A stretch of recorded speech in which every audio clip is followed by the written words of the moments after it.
మీరు చేసిన వాటన్నింటిలోకి బాగా ఆడియన్స్కి కనెక్ట్ అయింది కోవై సరళ వాయిస్. అసలు నిజానికి ఆవిడే మాట్లాడారేమో అనుకుంటాం మేము. అది ఒక అనుకోకుండా వచ్చిన ఆపర్చునిటీ. ఇలా ఆవిడ వాయిస్ ఆవిడే చెప్తారు. ఆవిడ అబ్రాడ్ వెళ్ళిన టైంలో షూటింగ్లో ఉన్నారు.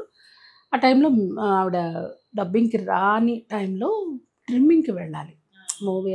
అప్పుడు ఇలాగా ఇమిటేషన్ చేసే వాళ్ళ గురించి చూస్తూ అంటే నాకు కొంచెం ఏంటంటే తమిళ్ వాళ్ళు తెలుగు మాట్లాడితే ఎలా ఉంటుంది ఆ రెండరింగ్ కానీ అది ఎలా ఉంటుంది అనేది కొంచెం నాకు మామూలుగానే నేను కొంచెం చెన్నైలో పుట్టి పెరిగాను, నాకు తమిళ్ వస్తుంది. సో తమిళ్ వాళ్ళు తెలుగు మాట్లాడితే ఎలా ఉంటుంది అది ఆవిడ వాయిస్. అయినా సరే ఆవిడ వాయిస్ మధ్య మధ్యలో కొన్నిటికి ఆవిడే చెప్పారండి. అయితే ఎవరైనా ఎప్పుడైనా ఇలా కొన్ని మూవీస్కి మాత్రం నేను చెప్పడం జరిగింది. ఆ తర్వాత ఆవిడే సజెస్ట్ చేశారు ఒక 2-3 డబ్బింగ్ మూవీస్ బాక్ అని ఇంకా అలా 2-3 మూవీస్కి ఆవిడ కుదరని టైంలో లేదు ఆవిడ చెప్తారనేసి సజెస్ట్ చేయడం జరిగింది. అది నిజంగా చాలా మంచి విషయం అనుకోవాలి. ఇప్పుడు దేశముదురు లాంటి సినిమాల్లో ఆ 2-3 డైలాగ్స్ అంటే ఆ పచ్చడి అవునవును ఆవిడే చెప్పారు. ఎంత బాగుంటుంది అంటే ఆవిడ తెలుగు ఆవిడ చెప్పినట్టుగానే ఉంటుంది. ఒకే ఒకసారి వేడి వేడి అన్నంలో పచ్చడి వేసి తింటే అనేసి అది ఆవిడ చెప్తేనే ఆ కిక్ ఉంటుంది అన్నట్లు.